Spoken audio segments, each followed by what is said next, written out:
Hello students, welcome to all of you. Today we discussed about Galilean transformation of the velocity. Consider two frame of reference S and S dash. This is X axis and this is Y axis and this is Z axis. And other frame of reference, this is X prime, Y prime and Z prime. Okay तो students इसमें देखते हैं कि दो frame of reference है, consider करते हैं। एक आपका यस फ्रेम ऑफ रेफरेंस है और सेकंड आपका yes dash frame of reference है। और ये जो फ्रेम ऑफ रेफरेंस है ये आपका इनर्शिया फ्रेम ऑफ रेफरेंस है और ये जो सेकंड है ये भी आपका इनर्शिया फ्रेम ऑफ रेफरेंस है। क्यों? क्योंकि ये वेलोसिटी से मूव कर रहा है विथ रिस्पेक्ट टू यस। तो पिछले वीडियो में आपको बताया गया था कि अगर कोई फ्रेम ऑफ रेफरेंस है तो वो अगर इनर्शिया फ्रेम ऑफ रेफरेंस के रिस्पेक्ट में कांस्टेंट वेलोसिटी से मूव कर रहा है तो वो कैसा फ्रेम ऑफ रेफरेंस होगा? Inertia frame of reference. तो आज हम डिस्कस करेंगे Galilean transformation of the velocity. Students पिछली क्लास में आपको बताया गया था Galilean transformation of the position, जिसमें आप लोग देखे थे कि जो पोजीशन होता है वो नॉट इनवेरिएंट होता है। नॉट इनवेरिएंट का मतलब यही होता है कि अगर पोजीशन आप किसी फ्रेम ऑफ रेफरेंस से देखते हैं, यस फ्रेम ऑफ रेफरेंस या yes dash frame of reference, तो इवेंट का जो पोजीशन होता है वो चेंज होता है। मान लीजिए अगर दो ऑब्जर्वर है, एक यस पे ऑब्जर्व कर रहा है, दूसरा यस डैश पे कर रहा है किसी इवेंट की पोजीशन, तो ये जो ऑब्जर्व करेगा और जो ये ऑब्जर्व करेगा दोनों का पोजीशन चेंज होगा, सेम नहीं रहेगा। और उसमें निकल के आया था, आपको बताया गया था कल कि R dash is equal to R minus V T. बात समझ में आ रही है? जहाँ पे जो आर डैश था, आर डैश ये पोजीशन था इवेंट का फ्रेम यस डैश से, और आर जो है पोजीशन है यस फ्रेम ऑफ रेफरेंस से। तो यहाँ आप लोग देखे थे कि vector R dash equal to निकल के आया था vector R minus V T. ये था पोजीशन, इवेंट की पोजीशन अलग अलग ऑब्जर्वर अलग अलग फ्रेम ऑफ रेफरेंस से ऑब्जर्व कर रहे थे। ओके तो आज हम बात करेंगे वेलोसिटी कि गैलीलियन ट्रांसफॉर्मेशन में इवेंट की वेलोसिटी क्या होती है, वो इनवेरिएंट होता है कि नॉन इनवेरिएंट होता है, तो उसको हम प्रूफ करेंगे। ठीक है, अब इसमें देखिए ये जो फ्रेम ऑफ रेफरेंस है यस डैश वो यूनिफॉर्म वेलोसिटी से मूव कर रहा है और वो भी स्पेस में। तो अगर स्पेस में मूव करेगा तो एक्स के अलॉन्ग भी मूव करेगा, वाई के अलॉन्ग भी, जेड के अलॉन्ग भी।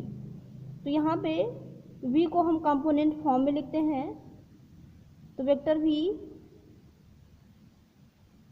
इज इक्वल टू होता है I cap V X plus J cap V Y plus K cap V Z.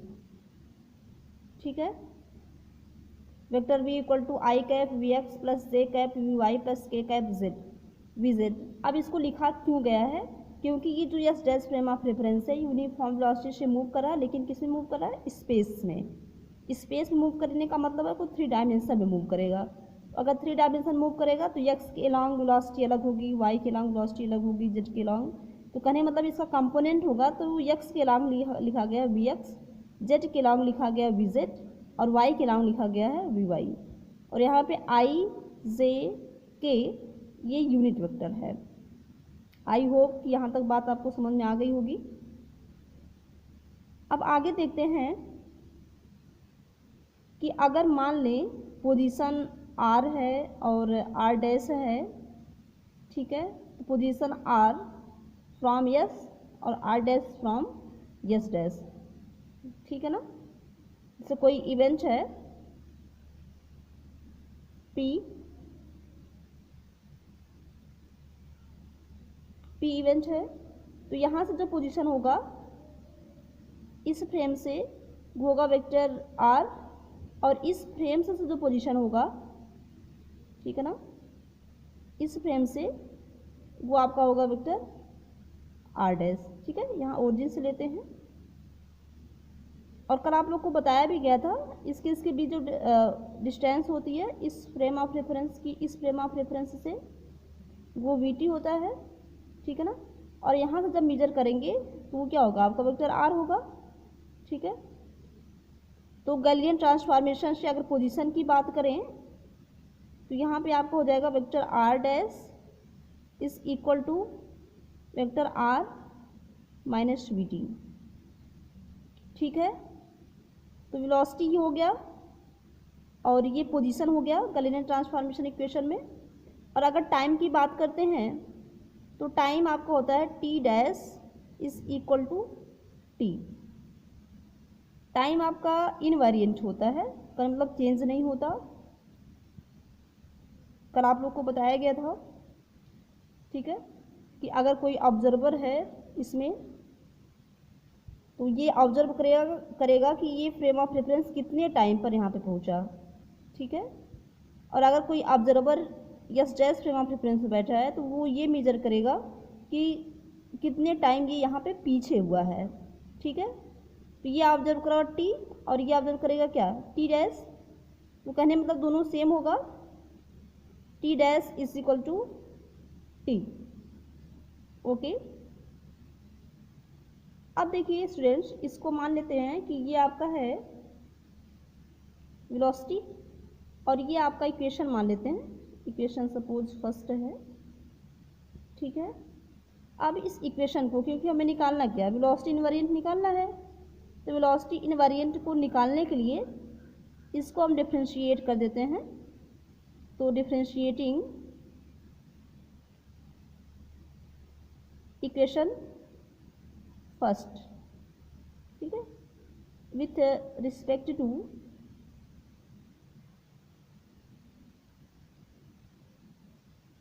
Time,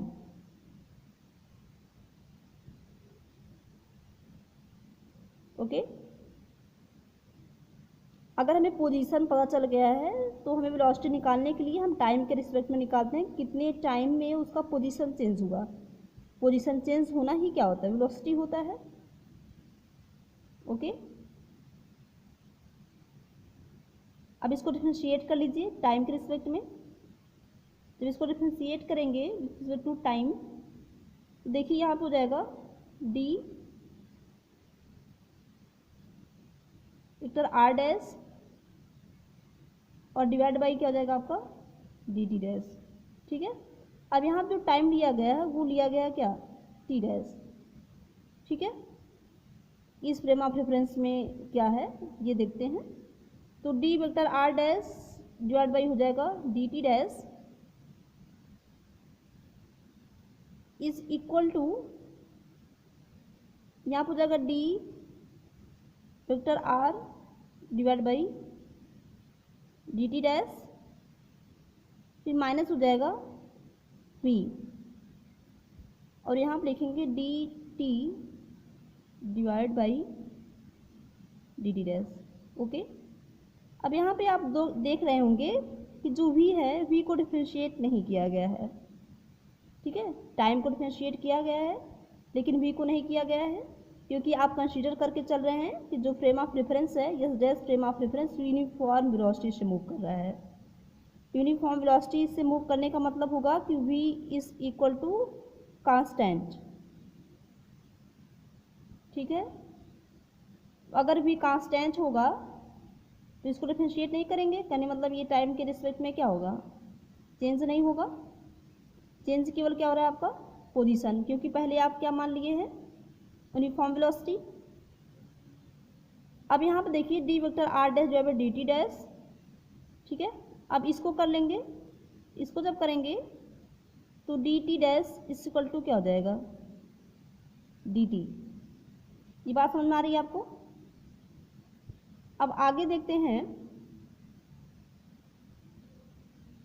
कि यहाँ पे डी टी डैश है और यहाँ पे आर है। आर क्या है, पोजीशन है किसका, इवेंट का, किस फ्रेम से, यस फ्रेम से, ठीक है। लेकिन ये जो टाइम है, ये टाइम कैसा है कि जो फ्रेम यस डैश में ऑब्जर्व कर रहा है ना, वो टाइम है टी डैश, ठीक है। तो यहाँ पे हम लिख सकते हैं D T dash is equal to D T, और यहाँ पे लिख सकते हैं, ठीक है। तो ये आपका हो जाएगा D vector R dash divide by D T dash is equal to D vector R, sorry यहाँ पे हो जाएगा डी टी, ये माइनस हो जाएगा आपका वी, ठीक है, क्योंकि यहाँ पे लिखेंगे D T divide by D T. आगे हो जाएगा आपका D vector R dash divide by D T dash is equal to D vector R divide by D T, और ये हो जाएगा माइनस वी, ठीक है। अब देखिए ये पोजीशन है, टाइम के रिस्पेक्ट में चेंज हो रहा है, ठीक है। जो टाइम के रिस्पेक्ट में चेंज होगा तो ये आपको क्या हो जाएगा, वेलोसिटी। वेलोसिटी इसको लिखेंगे यू डैश, और ये भी क्या है, वेलोसिटी है, इसको लिखेंगे यू, और ये हो जाएगा माइनस वी, ओके। तो यहाँ पर हो जाएगा U dash is equal to, तो आप लोग का आ गया vector U dash is equal to vector U minus V, ठीक है ना।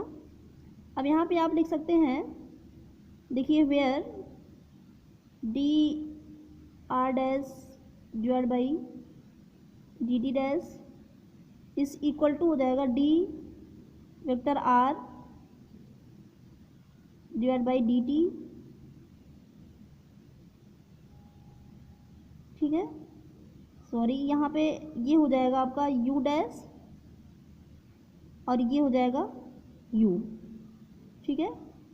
तो यहाँ पे आप लोग देख रहे हैं कि u dash is equal to आ गया u, ठीक है, माइनस v। यहाँ पे u डैश जो है ये वेलोसिटी है, किसकी वेलोसिटी है, इवेंट की। इवेंट की वेलोसिटी मतलब मीज़र कौन कर रहा है, जो ऑब्जर्वर यस डैश में बैठा है वो ऑब्जर्व कर रहा है कि इवेंट की जो वेलोसिटी वो क्या है, यू डैश है, ठीक है।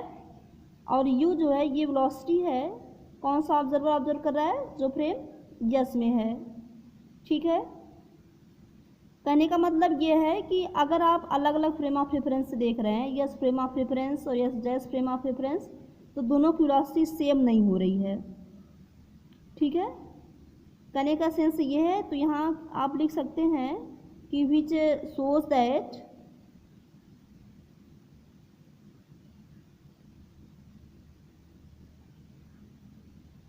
The velocities measured by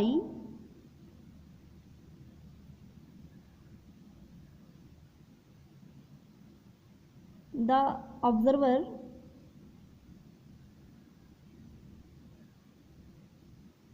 into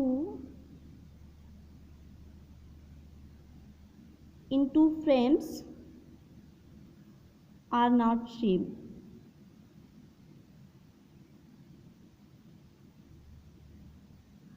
okay. कहने मतलब है कि अगर ऑब्जर्वर दो फ्रेम ऑफ रेफरेंस में ऑब्जर्व करा तो दोनों की वेलोसिटी सेम नहीं होगी, ठीक है ना। या इसी को देखिए हम ऐसे भी लिख सकते हैं कि vector u is equal to U dash plus v, ठीक है। कहने का मतलब यह है कि अगर फ्रेम यस से देख रहे हैं तो जो वेलोसिटी होगी वो होगी u is equal to vector u dash plus v। ठीक है, तो इससे आपको क्या समझ में आ रहा है कि जो वेलोसिटी है वो सेम नहीं है। अगर सेम होता तो आपका आता है u dash is equal to u। ठीक है, अगर u dash equal to u होता तो इसका मतलब ये होता कि अगर किसी फ्रेम ऑफ रेफरेंस में आप देख रहे हैं, चाहे यस से देखें या यस डैश से देखें, दोनों में वेलोसिटी में क्या होगा, कोई अंतर नहीं होगा, वेलोसिटी सेम होगी। तो आप कहते हैं कि वेलोसिटी क्या है, इनवेरिएंट है। लेकिन यहाँ पे वेलोसिटी तो चेंज नहीं आ रही है, मतलब चेंज हो रही है, तो इसका मतलब है कि आपका जो वेलोसिटी है वो नॉट इनवेरिएंट है। ओके, तो यहाँ पे आप लिख सकते हैं कि we say that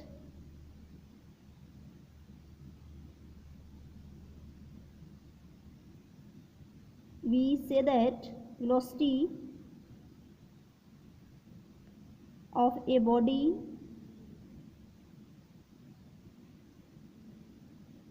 is not invariant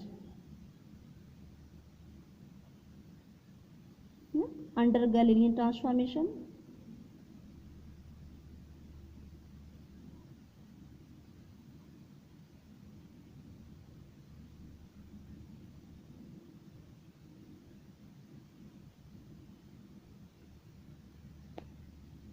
okay, तो यहाँ पे ये टॉपिक आपको कंप्लीट हो गया कि वेलोसिटी जो होता है गैलीलियन ट्रांसफॉर्मेशन में वो आपका इनवेरिएंट होता है। और जो नेक्स्ट टॉपिक हमारा होगा वो हम एक्सेलरेशन देखेंगे। तो आज हम वीडियो को यहीं कंप्लीट करते हैं। Thank you to all of you.